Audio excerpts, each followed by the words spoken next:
We have some important news. In a special CNN interview last night, Jeffrey Epstein's ex-girlfriend exposed the entire situation and dropped a huge bombshell on Donald Trump. Additionally, her remarks in this interview give a great deal of background for the current developments surrounding Donald Trump and Epstein's relationship. I would like to play this important excerpt from Jeffrey Epstein's interview with Stacey Williams, his ex-girlfriend. Before I do that, though, I would also like to draw your attention to something that has gone viral and provides some background on the current events surrounding Donald Trump.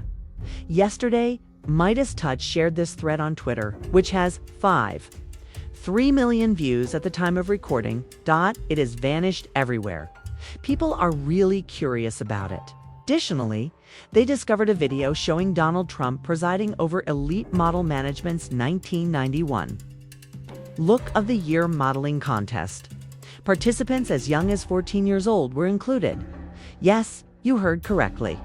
Former competitors and industry insiders claim that founder John Casablancas and others used the Elite Model Look of the Year competition to have inappropriate relationships with young, vulnerable models, some of whom were teenagers, according to a 2020 Guardian investigation into the competition. Let me now play a video of Donald Trump presiding over this competition back in 1991. Take a peek. Contestants participated in an exhaustive round of personal interviews designed to help our judges discover what makes each one special. Let's start by pointing out that Donald Trump is the one judging this tournament. So let's go on, viewing the video. To help our judges discover what makes each one special. You're 5'9" reading? Serious, huh?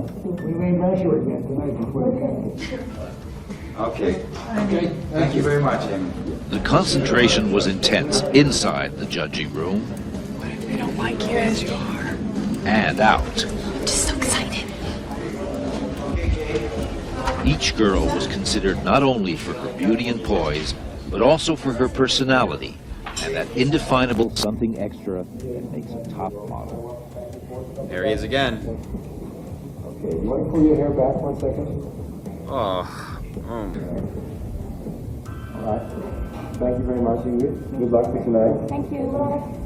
When it came time to choose the 21 finalists, emotions ran high as each judge expressed his or her opinion. That's just difficult to watch, obviously, given what we now know. Additionally, they added this explosive examination by The Guardian. He wanted to control me completely, the story states. Gerald Marie is accused of sexual assault by the models. Gerald Marie, the head of Elite Models, was one of the most influential figures in the fashion industry. Was he a predator as well? For women share their stories while French prosecutors look into the matter. The pair attended Look of the Year, the annual international modeling competition held in New York. In 1991, as one of the top-tier celebrity guests, Marie, dressed in a black suit and tie, had his hair slicked back, while Evangelista wore her hair in a striking red bob with a thick fringe. While Marie sat in the audience with fellow judges Donald Trump and Casablancas, Evangelista joined Naomi Campbell to present a prize. You may read more about it here. Speaking exclusively to The Guardian. Evangelista separated from Marie the previous year and then divorced her in 1993. She stated, "I was unaware of these accusations against Gerald Marie during our relationship. I therefore couldn't assist these women. After listening to them today and considering my personal experiences, I think they are speaking the truth. The fact that these scars might never heal makes me sad. And for speaking up today, I respect their bravery and fortitude." Marie learned that Lee had confided in a fellow model at the time. She says he brought her into his office and berated her for going around claiming, "I raped you," implying that her career would be at stake.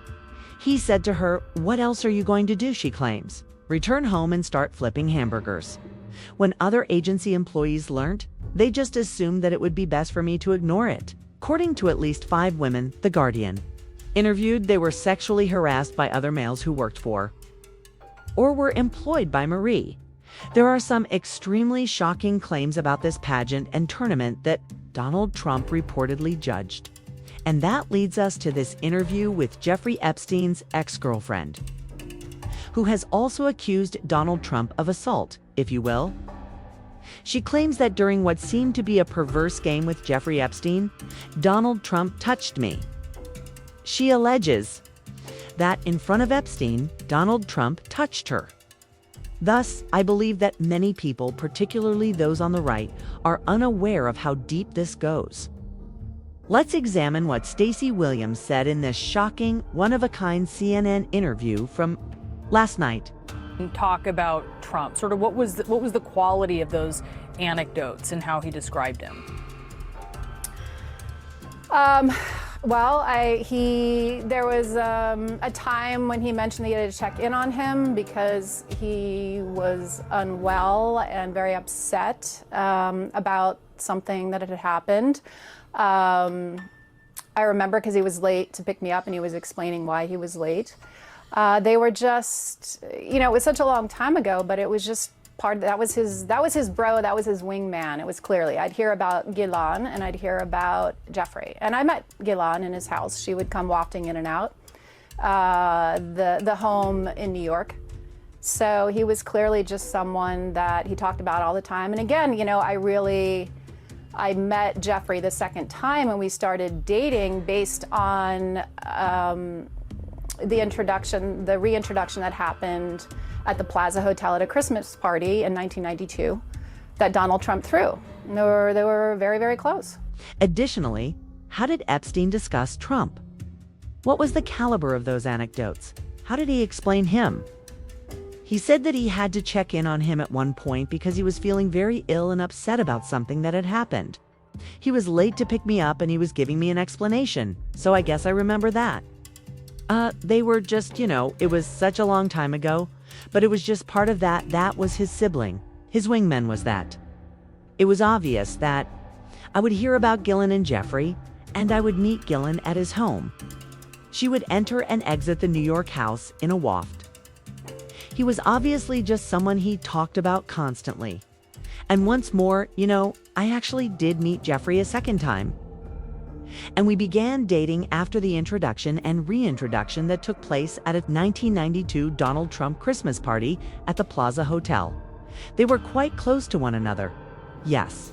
Whoa, Jeffrey Epstein's brother and wingman was Donald Trump. That implies a pretty intimate connection with Donald Trump. After all, additionally, Donald Trump is engaging in his typical historical revisionism as he files this lawsuit against the Wall Street Journal, claiming that the birthday card they found is a fake and that they weren't that close. It's birthday. Card that Donald Trump sent to Epstein in 2003 is seen in a completely different light now that Epstein's ex-girlfriend, who was also allegedly assaulted by Trump, groped him in front of Epstein. In other words, this is a card with text inscribed inside a nude woman's silhouette. Additionally, there was a voiceover in the card, which we have all read by now but is crucial to the plot. Having everything must not be the only thing in life. According to Donald, yes, there is. This is the third discussion in the third person. This was written by Donald Trump in his persona. Indeed, there is. However, Jeffrey, I won't reveal what it is. Donald, I also know what it is, so I won't. Jeffrey, there are certain things that we share in common. Yes, we do, he responded. In retrospect, enigmas never get old. Have you noticed that? Asked, actually, Jeffrey, I could see it the last time I saw you. Donald, a buddy is a beautiful thing. Wishing you a happy birthday and many more amazing secrets each day.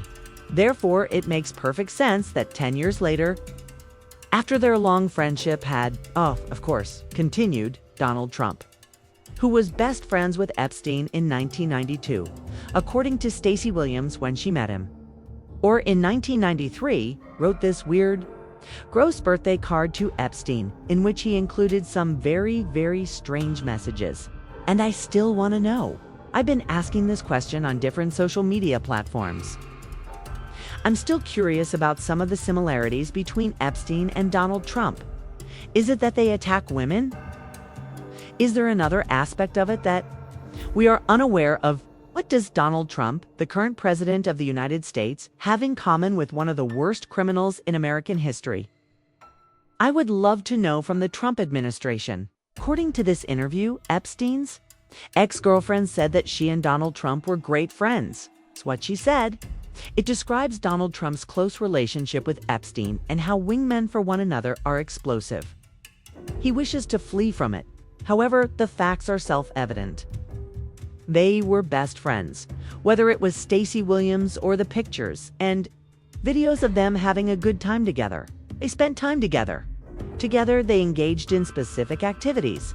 And whether Donald Trump likes it or not, everything will eventually surface. Additionally, we continue to discover new things every day. I'll stop there with the video. Simply had to play this video for you. Of course, a special thanks goes out to Modest Touch for their explosive reporting and the videos they produced. They're working really well. I had to show you everything. The video will remain there. I sincerely appreciate you watching. Thank you for being here. Remember to subscribe to the channel by clicking the link below. It makes a huge difference. Give the video a like. Remark. Tell me your thoughts on the narrative.